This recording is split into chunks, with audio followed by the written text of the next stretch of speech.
There is a man standing at the edge of a pine forest in northern Minnesota in the winter of 1902, and he is not moving. He has been standing there for what a neighboring farmhand will later estimate was close to 40 minutes. The temperature that morning had dropped to 11 degrees below zero. He is not wearing a coat. His hands are open at his sides, palms facing outward, as if waiting to receive something or to surrender it. And when the farmhand finally approaches close enough to see his face, what he will describe to a county physician 3 days later is not the expression of a man who is cold or afraid or lost. It is the expression, he will say, of a man who has already decided something the rest of the world had not yet been informed of. Wherever you are watching this right now, whether it is late in the evening and the house has gone quiet around you, or early morning with a cup of something warm, take a moment and note the time, because this story is the kind that changes slightly, depending on when you encounter it. We would genuinely love to know where in the world you are tonight. Leave it in the comments. It matters more than you think. His name was Elias Voss. He was 34 years old. He had been missing for 19 days. To understand what that means, to understand why his return would disturb not just his family and his community, but eventually a small number of physicians, a county judge, a Lutheran minister, and a man in Chicago who worked for an organization whose name we will come to in time.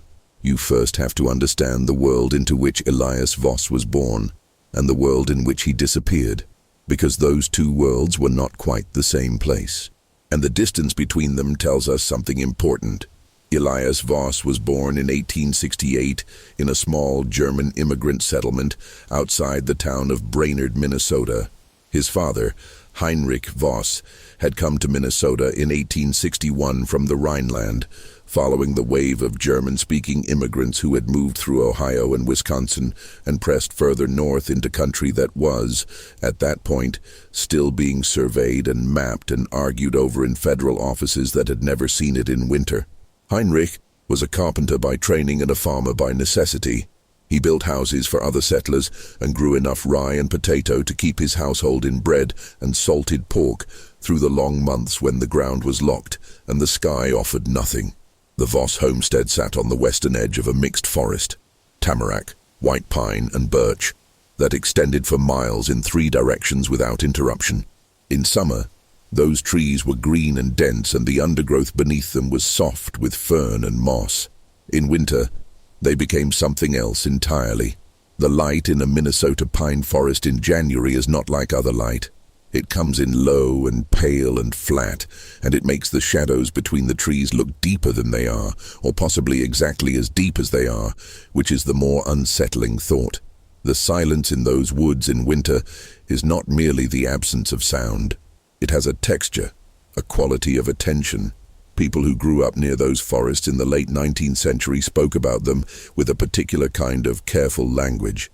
They did not romanticize them. They respected them the way you respect something that has outlasted everything around it. Elias grew up in that forest's shadow. He attended a one-room schoolhouse until the age of 13, then worked alongside his father until Heinrich died of pneumonia in 1887.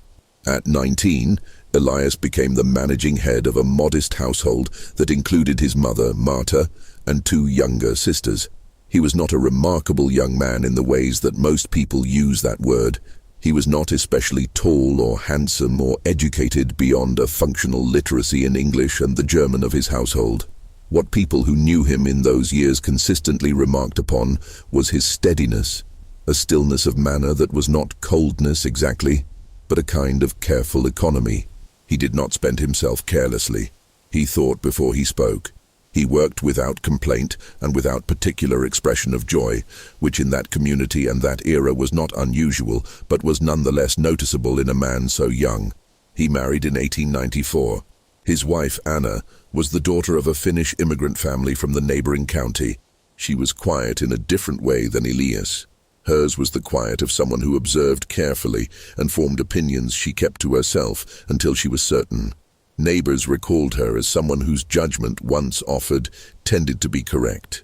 She and Elias were not a demonstrative couple, but there was, by all accounts, a functional and genuine affection between them. They had one child, a boy named Paul, born in 1896.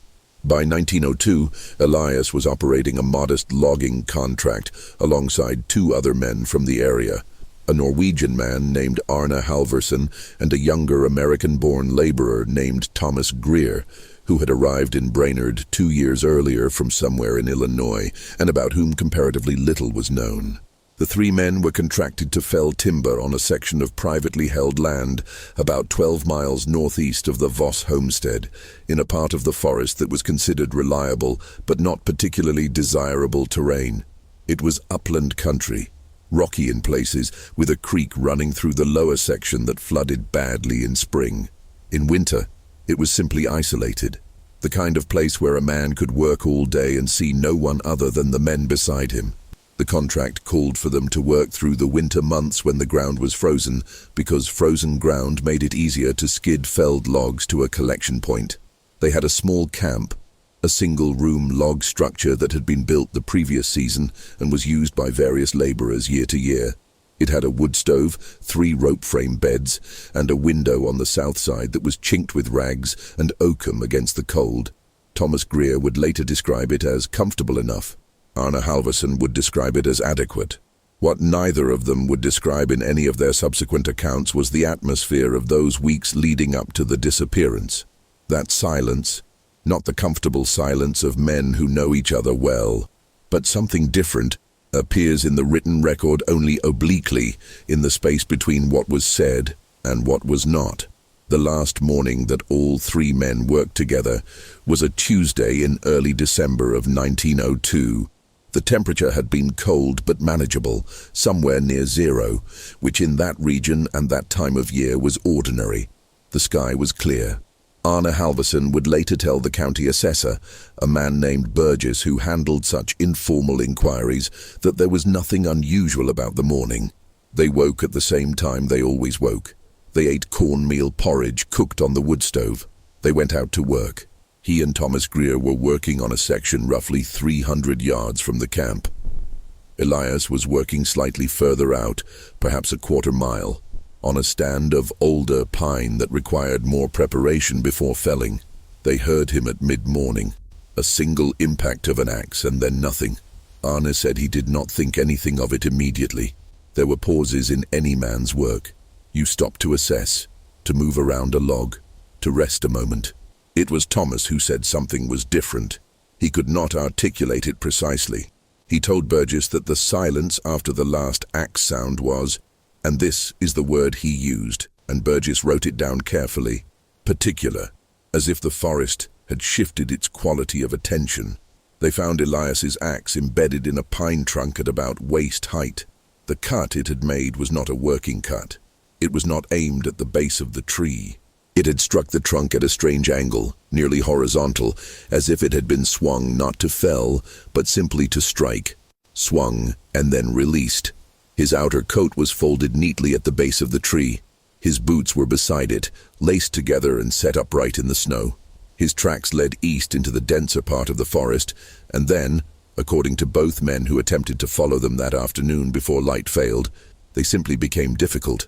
The forest floor was a combination of packed snow and exposed root systems and layered deadfall, and after about 200 yards, the tracks became intermittent enough that neither man felt confident following them further without risk of their own disorientation. They returned to camp. They waited that night. They started for Brainerd the following morning. 19 days, in a Minnesota December. Temperatures that over that period ranged from a high of perhaps 15 degrees Fahrenheit to lows that the county weather station in Brainerd recorded as reaching -22. No coat, no boots. An area of forest with no structures, no settlements, no trappers' cabins, within a radius of what was then estimated at 8 to 10 miles. The search parties that went out, 3 of them organized over the first week, found nothing. Not a track, not a piece of cloth, not a fire site, not a disturbed piece of ground that could be assigned to a human being. One of the searchers, a man named Carl Pedersen, who had 30 years of experience in that terrain, told Burgess afterward that he had never, in all his time in those woods, conducted a search that produced so complete an absence of evidence. He used the phrase like the woods took him in and held him, which he then immediately qualified by saying that he did not mean anything unusual by it. He simply meant the forest was dense and the snow had continued falling at intervals and the conditions had been, in his word, unhelpful. On the 19th day, on a morning so cold the air had a dry mineral clarity to it, Elias Voss walked out of the forest onto the eastern edge of the Halverson property, which was not the nearest edge of farmland to where he had disappeared, but the second nearest, wearing nothing on his feet and nothing over his shirt, which was the same shirt he had been wearing when he vanished. He was standing very still when Erik Halverson's farmhand, a young man named Jens Olsen, came around the corner of the equipment barn and saw him. Jens would later describe the moment in a letter to his sister in Norway that was preserved by her descendants and which we have access to through the Minnesota Historical Society's Rural Correspondence Archive. He wrote, "I came around the barn, and there he was, standing in the snow, like he had always been there. I knew his face from church. I thought he was dead. His lips were the color of a bruised plum. His hands were open. He was not shaking." Jens, who was 20 years old and had grown up in a region of Norway not unfamiliar with extreme cold, knew immediately that what he was seeing was not consistent with what he understood about how the human body behaved. He ran for the farmhouse. Elias Voss did not fall. He did not call out. When Jens returned with Erik Halverson, Elias was standing in precisely the same position. When Erik spoke his name, Elias turned his head slowly and looked at him, and Erik would say later that he felt in that moment uncertain whether Elias was looking at him or through him. They brought him inside.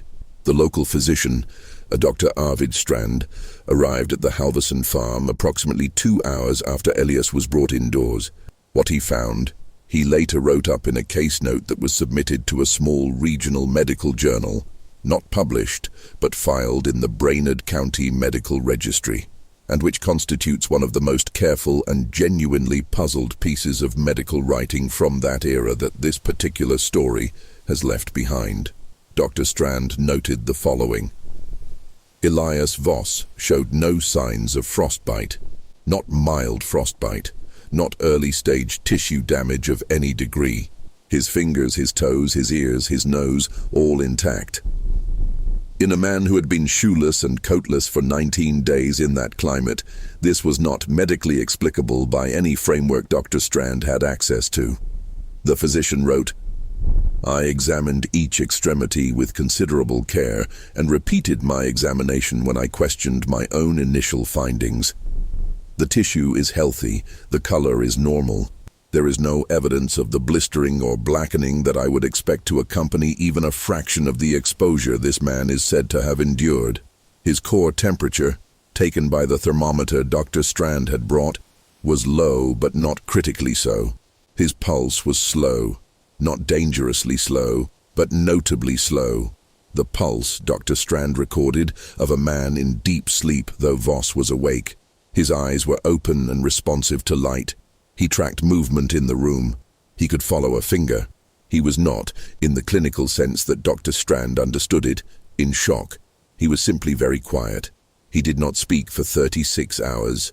Anna Voss arrived at the Halverson farm within the day, having been summoned by one of Burgess's informal messengers. The account she gave later, not to any official body, but to her minister, Reverend Soren Eidsvold, of the Bethlehem Lutheran Church in Brainerd, who kept personal notes of his pastoral visits, describes the moment she entered the room where her husband was sitting in an armchair near the fire. She said he looked at her the way a man looks at a painting he has seen many times, as if he recognized her, she told the minister, but not with surprise, as if I were already known to him in some category that did not require a response. She sat with him. She held his hand. She spoke to him. He did not respond. He was not unconscious. He was not, as far as Dr. Strand could determine, in any state of dissociation that the physician had clinical language for.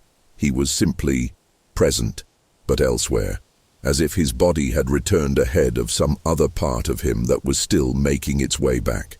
On the morning of the second day, he spoke. His first word was the name of his son, Paul, who was 6 years old and was staying with Anna's sister in town. He asked where Paul was. Anna told him. He nodded, and then he was quiet again for a long moment, and then he said something that she would report to Reverend Eidsvold, and that Eidsvold recorded in his notes with a clear sense of unease. He said, "There is a great deal I have to think about before I can say anything." He never, in the months and years that followed, said very much at all. The community of Brainerd in 1902 was not an isolated or superstitious place. It was a railroad town, a lumber town, a place of commerce and practical Scandinavian and German Protestant pragmatism. People there did not, as a general rule, reach quickly for extraordinary explanations. They reached for work and coffee and the opinions of men who knew the land. But the story of Elias Voss spread through that community over the following weeks with a speed and a persistence that told you something about how deeply it unsettled them. Not because they believed anything supernatural had occurred, but because they could not construct a natural explanation that held together under examination. The theories were earnest and specific, and they all collapsed at some point. The most immediately proposed was that Elias had found shelter. That somewhere in those 12 miles of forest there was a structure, a trapper's dugout, a cedar log windbreak, a place where a fire could be maintained, that the search parties had missed. This was not impossible. The forest was large. The searches had been conducted under difficult conditions. Carl Pedersen himself allowed for it. But the problem with this theory was not the shelter. The problem was the food. A man in extreme cold expends calories at a rate that requires substantial intake to maintain even a degraded physical condition. Elias Voss, when examined by Dr. Strand, was thin, noticeably thinner than he had been, but not emaciated, not in the condition of a man who had gone 19 days with little or nothing to eat. His stomach, when Dr. Strand pressed on it carefully, did not have the hollow, flinching quality of prolonged starvation. He ate, that first day, a bowl of broth and some bread, slowly and without particular urgency, not like a man who had been starving. The second theory, proposed by Thomas Greer, who had quietly left the area within a month of the incident and whose subsequent whereabouts are not clearly documented, was that Elias had simply become confused in the forest and wandered in a wide enough circle to have effectively hidden from the search parties through movement and coincidence. That his lack of frostbite was a consequence of unusual individual physiology, and that the boots and coat left behind indicated not a deliberate act, but a moment of cold-induced delirium at the moment of departure. This theory was the most psychologically comfortable one available. It required no inexplicable elements, only an improbable accumulation of ordinary ones. Most people who heard it found it unsatisfying, but clung to it anyway. The third theory came from a man named Dr. Francis Albrecht, who was not a local physician, but a Chicago-based specialist in what he called, using terminology that was new and contested in that era, psychological dissociation. Albrecht had read an account of the Voss case in a professional correspondence newsletter circulated among American and European physicians interested in what would only later be called psychological medicine. He wrote to Dr. Strand. The two men corresponded for approximately 8 months. Albrecht's proposal, which he was careful to present as a hypothesis and not a conclusion, was that Elias Voss had experienced what contemporary accounts from France and Austria were beginning to describe as a fugue state, a condition in which a person, under extreme emotional or psychological stress, enters a kind of ambulatory dissociation, moving, acting, sometimes eating and finding shelter, with no conscious awareness of doing so and no subsequent memory of the episode. This was, in 1902, a genuinely new idea. The word fugue, borrowed from music, had been applied to such states only recently in the medical literature. Dr. Strand found it compelling, but incomplete. Because even accepting the fugue hypothesis, even granting that Elias had moved through those 19 days in a kind of conscious sleepwalk, maintaining basic survival functions without awareness, it did not explain the frostbite, or the absence of it. The physiological reality of Elias's skin and tissue after 19 days in that cold remained, for Dr. Strand, the thing that no theory adequately addressed. Albrecht, in his last letter to Strand, written in the autumn of 1903 and preserved in the Brainerd County Medical Registry alongside Strand's own notes, admitted as much. He wrote something that, given the careful professional tone of his previous correspondence, carries a particular weight. He wrote, "I find myself returning in my quieter moments to the simple physical fact of his hands, and I find I cannot settle it." Meanwhile, Elias Voss was living a life. He returned to the homestead with Anna and Paul in the first weeks of 1903. He did not return to logging. He took work as a farm laborer for a neighboring family, lighter work, closer to home, and he performed it with the same steady economy that had characterized him before. He was not, by the accounts of those who interacted with him in those years, a visibly disturbed man. He was not volatile. He did not drink to excess, though he had never been a heavy drinker. He attended church with his family on Sundays. He was polite, responsive in conversation, functional in all the ordinary ways. But there were things, small things individually. Together, they accumulated. He would not, under any circumstances, enter a room without first standing in the doorway for a moment and looking carefully at the space inside. Not a cursory glance, a deliberate, slow, visual sweep, as if checking for something. People who witnessed this habit often assumed he was simply cautious or perhaps had some trouble with his vision. His wife, Anna, knew it was neither. He slept, from his return onward, with one hand resting flat on the floor beside the bed, not hanging over the side, flat on the floor, palm down, as if feeling for something beneath the wood. Anna noticed this within the first week. She did not ask him about it for 3 months. When she finally did, he looked at her for a moment and then said, with a simplicity that she found more troubling than any dramatic explanation would have been, "I need to know. The ground is there." He had an unusual relationship with cold after his return. Not a fear of it. He had grown up in it, worked in it his whole life. But a behavior around it that neighbors noticed and talked about quietly for years afterward. On very cold days, the kind of deep January cold that sent most people indoors, Elias would sometimes step outside without his coat and stand for a few minutes in the open air. Not long, 3, 4 minutes, and then he would come back inside. Anna, when asked about this by Reverend Eidsvold years later, said she had asked him about it once.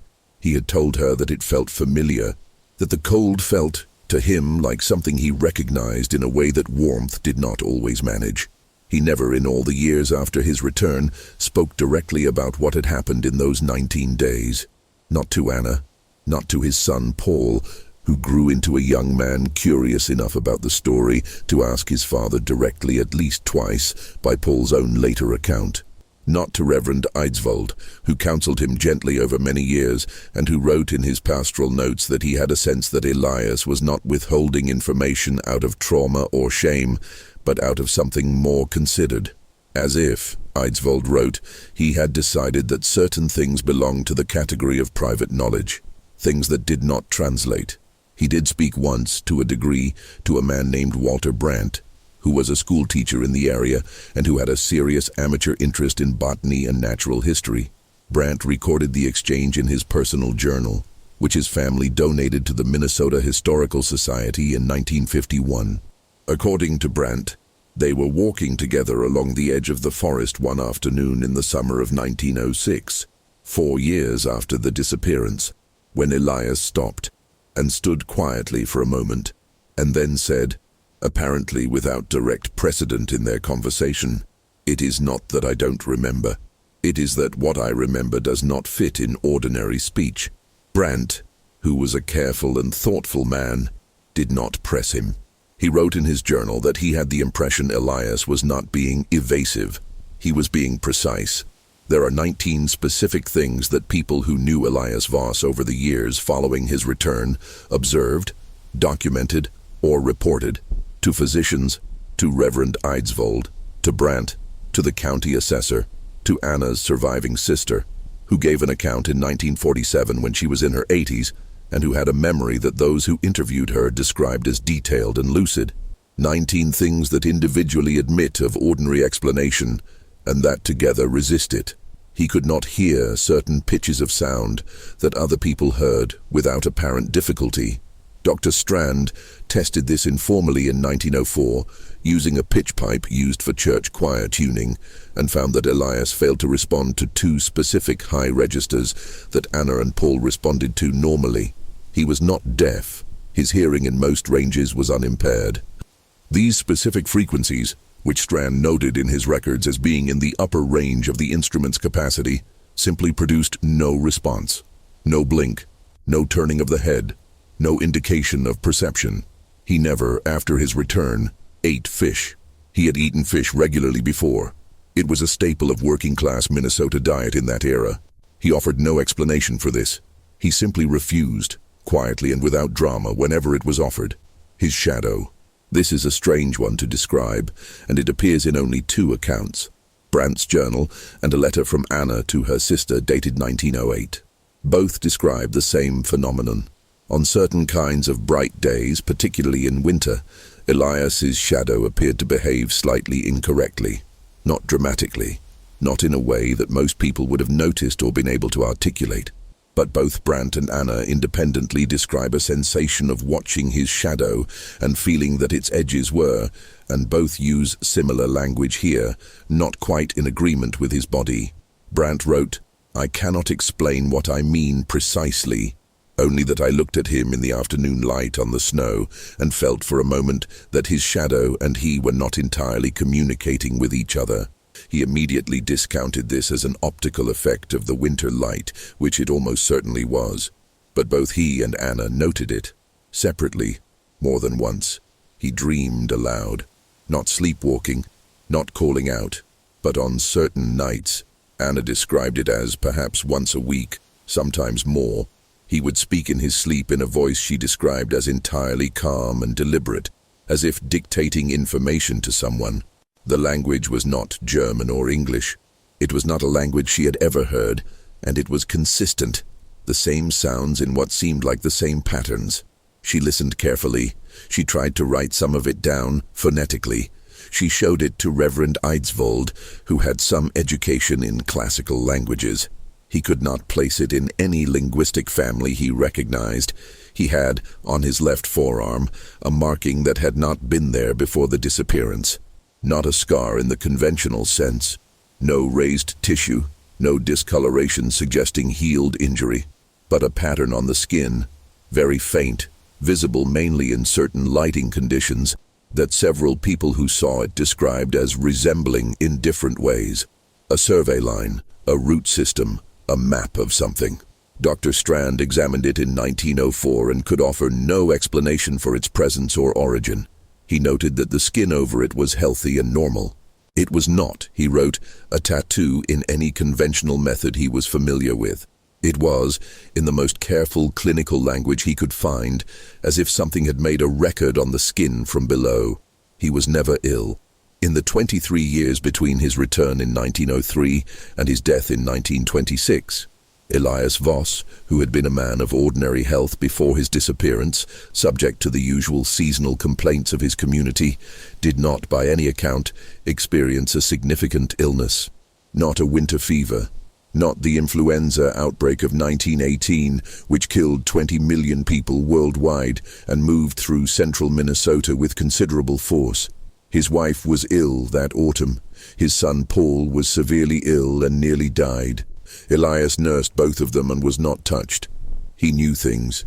This requires care in describing, because it is the category of observation most susceptible to the distortion of memory and the pattern-seeking of people looking for meaning in an unexplained story.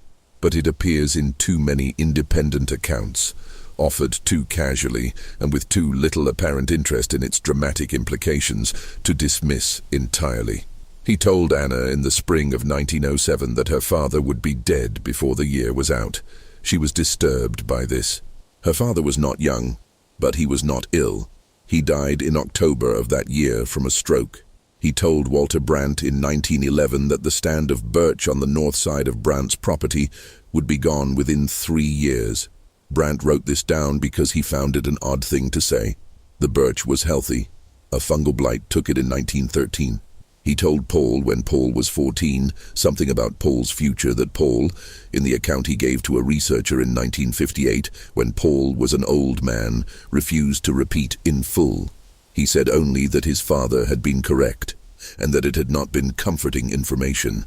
He had an effect on animals that was difficult to categorize and uncomfortable to think about too directly. Dogs did not bark at him, anywhere, ever. Dogs that barked at everyone and everything simply fell quiet when Elias passed or entered a space. This was noted by enough people across enough years to constitute a pattern. It was not fear in the dogs. They did not cower or retreat. They simply became still, attentive, as if listening for something in him. He aged strangely. This is the kind of observation that tends to be inflated in retrospect. But the documentary evidence in this case includes photographs. There are 3 photographs of Elias Voss, one taken before his disappearance in approximately 1900, one taken in 1910, and one taken in 1920. The first shows a man who appears to be approximately his biological age, a lean, weathered face, the creases of outdoor work, eyes that are alert but carry the ordinary weight of a hard life. The 1910 photograph, taken 8 years after his return, shows a man who appears, to an unguided eye, to be approximately the same age as in the first photograph. Not younger, not dramatically changed, simply held, as if something in the progression had been interrupted. The 1920 photograph shows a man who appears perhaps 5 years older than the 1900 photograph. He was 52 in 1920. He looks to be in his mid-30s. He could not, after his return, tolerate mirrors. This was not a stated aversion. He did not explain it. He did not make a scene around it. He simply, systematically and quietly removed every mirror from the homestead over the first months of his return. Anna noticed them disappearing from the walls one at a time. She did not confront him about it until the last one was gone. A small hand mirror that had been her mother's and that she had kept on the bedroom bureau. She found it in the woodshed, wrapped in a piece of canvas. She brought it inside and placed it on the bureau again without comment. The following morning it was in the woodshed again. She left it there. When visitors came to the house and encountered the absence of mirrors, unusual enough in a German Lutheran household of that era to be noticeable, Anna told them she had decided she had no interest in mirrors. People accepted this. It was an eccentric preference and nothing more.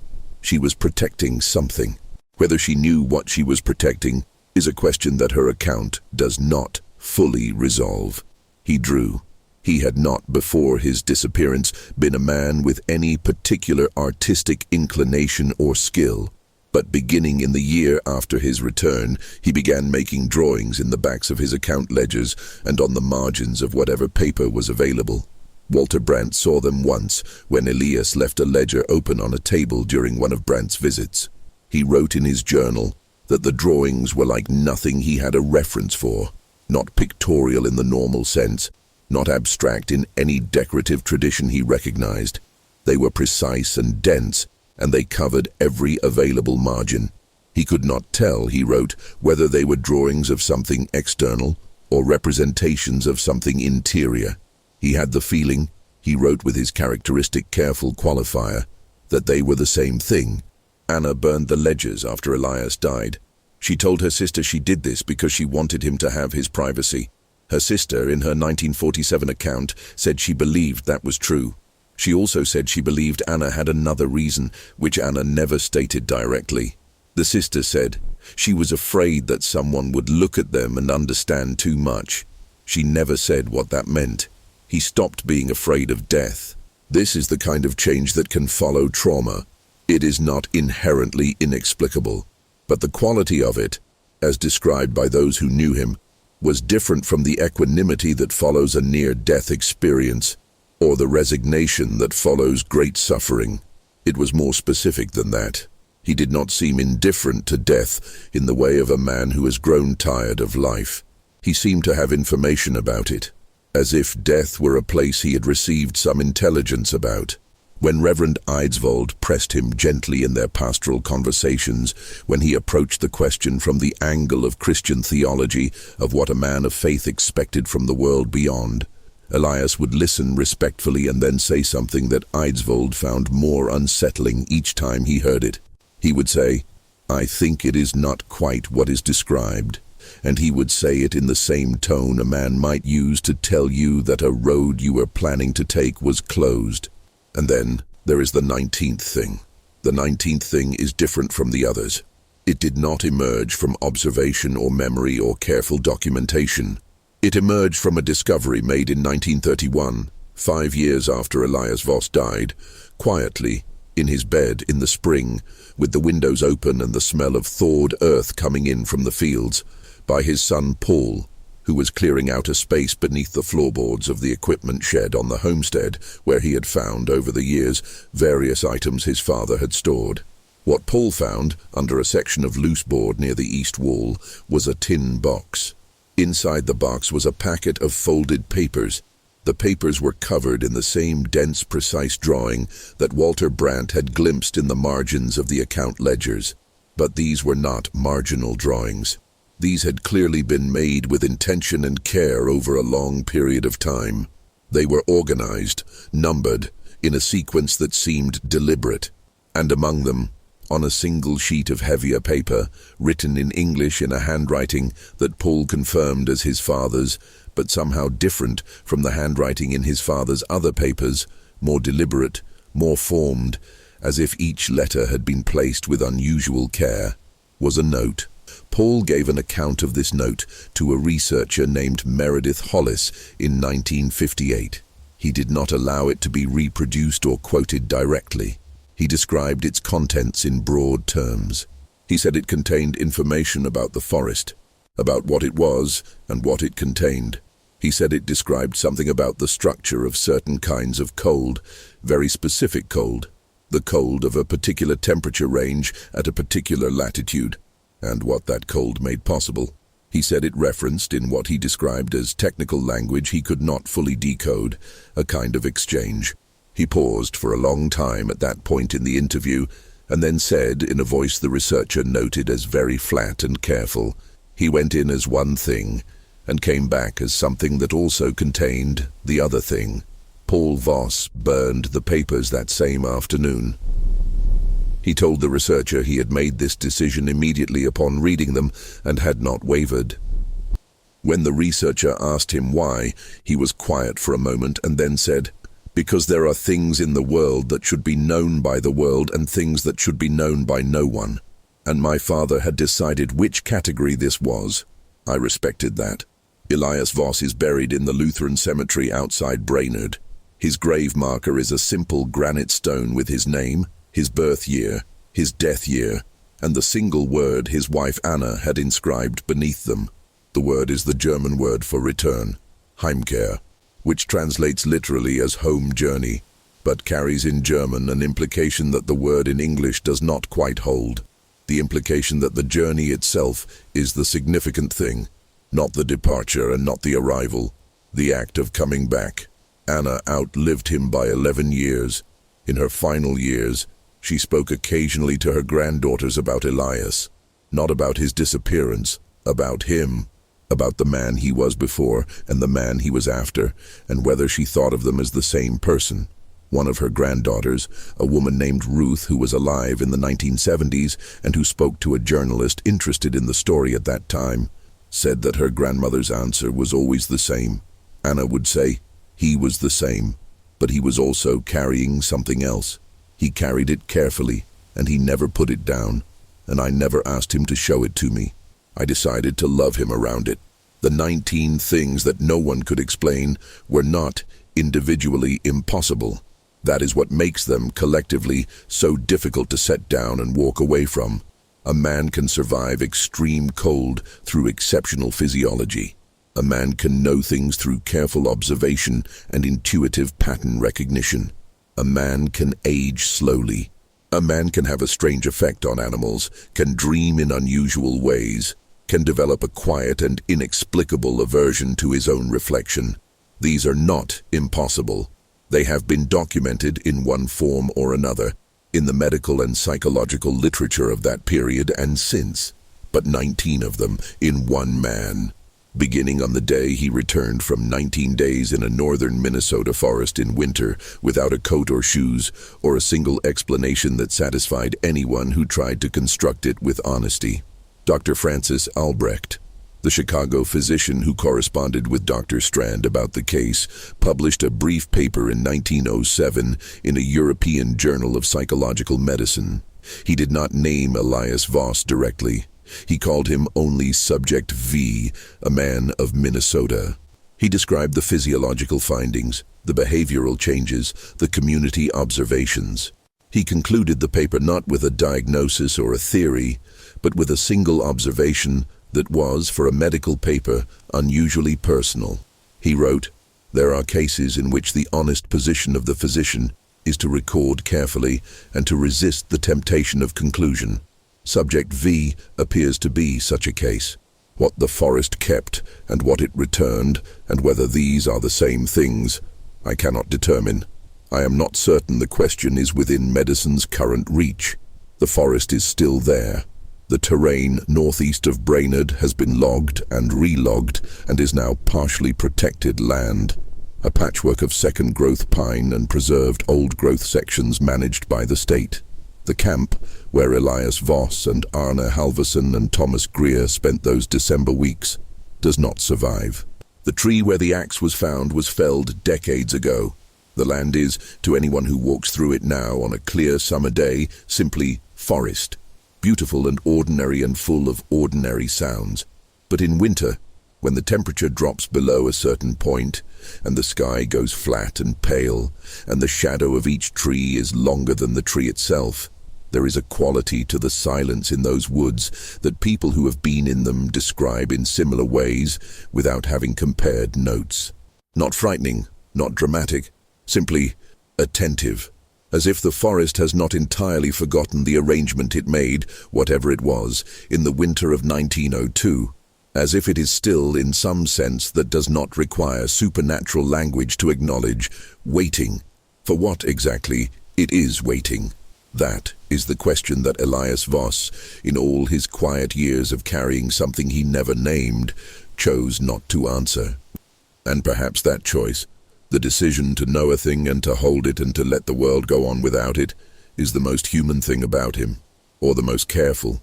It is difficult at this distance to be certain there is a difference.